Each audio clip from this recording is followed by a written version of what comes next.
جمعیت علماء ہند دہلی مرکزی آفس میں ہمارے علاقے کے نمائندہ اور بہت ہی اچھے قلمکار بھی ہیں، اچھے مصنف بھی ہیں، اور اس وقت دہلی میں رہ کر جمعیت کی تاریخ پر، ان کی اور چیزوں پر بڑی تحقیق کے ساتھ نمایاں کام انجام دے رہے ہیں، اور ہمارے لیے قابل مقام شکر یہ ہے کہ وہ ہم میں سے ہیں، ہمارے میں سے، ہم یہاں علاقے کے ہی ہیں۔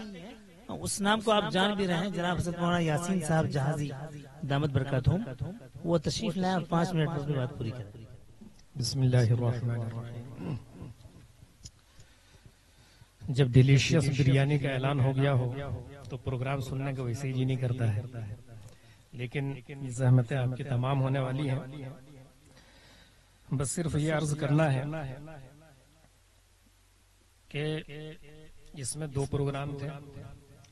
ایک جامعۃ الہدیٰ کا سالانہ پروگرام تھا، اس میں ہماری شرکت فرض ہونے کی حیثیت سے ہوئی، اور یہ دوسرا پروگرام جس کا سیشن چل رہا ہے یہ جمعیت علماء بلاک بسنت رائے کا ہے۔ اس پروگرام میں بلاک بسنت رائے کی دعوت پر شریک ہوا ہوں۔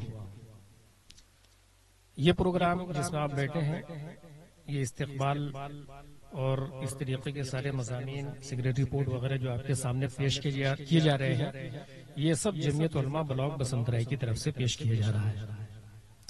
عنوان دیا گیا تھا کہ جمعیت کے تعلق سے کچھ باتیں کریں۔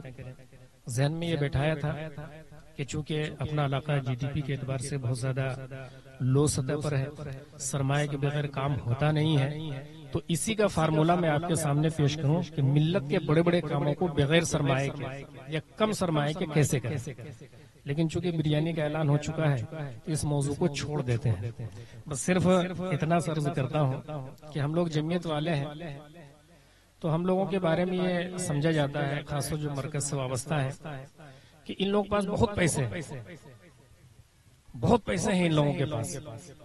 تو واقعہ یہ ہوا کہ ایک مرتبہ ایک ایسی شخصیت کے ساتھ جو دنیا کے کا شمار ہوتا ہے، ان کی گاڑی میں کئی پروگرام میں ساتھ تھے، تو لوکل قسم کا ایک قطر آتا ہے، وہ ہم نے لگا لیا تھا۔ اب اتفاق سے ان کے بازو ہی میں بیٹھنا پڑا، سیٹ وہی خالی تھی۔ اب بیٹھ گئے تو تیز خوشبو تھی، بڑے لوگوں کو تیز خوشبو سے الرجی ہوتی ہے، تو بڑے ناراض ہوئے اور بہت دیر تک مجھے کوستے رہے کہ تمہارا ذوق کتنا بگڑا ہوا ہے، تم کو تو میں ایسا نہیں سمجھتا تھا کہ اتنا خراب عطر لگا کر کے آؤ گے۔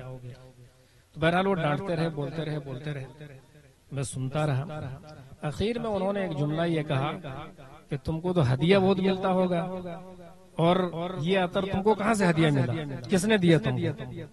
تو میں نے کہا کہ حضرت ہم لوگوں کو اتنا ہی ہدیہ ملتا ہے جتنا آپ نے مجھے دیا ہے۔ تب انہوں نے کبھی زندگی میں تو دیا نہیں تھا، تو کبھی ہدیہ بھی نہیں ملی۔ تو یہ ہوتا ہے۔ تو بہرحال یہ سے ریلیٹڈ میں نے سنا دیا۔ اسی طریقے سے استقبال کے بارے میں مفتی خلیل الرحمان صاحب نے بہت شاندار موقف رکھا، استقبال کا صحیح توازن آپ کے سامنے پیش کیا، اور جلسے جلوس میں جن القاب کی طرف ہم چلے گئے ہیں، صرف اخبار کی زینت کے لیے حقائق سے بہت دور، اس پر کنٹرول بہت ضروری ہے۔ لیکن اس کے ساتھ ساتھ یہ بھی ایک حقیقت ہے کہ اسلام نے اپنی قیادت کو، اپنے لوگوں کو پہچاننے کا اور اس کے مطابق ان کو مقام دینے کا بھی تعلیم دی ہے۔ سیرت میں ہم کو ملتا ہے کہ نبی اکرم صلی اللہ علیہ وسلم کے استقبال کے لیے سارے صحابہ جو انصار صحابہ تھے وہ ایک مقام تک جاتے تھے، پھر واپس آتے تھے۔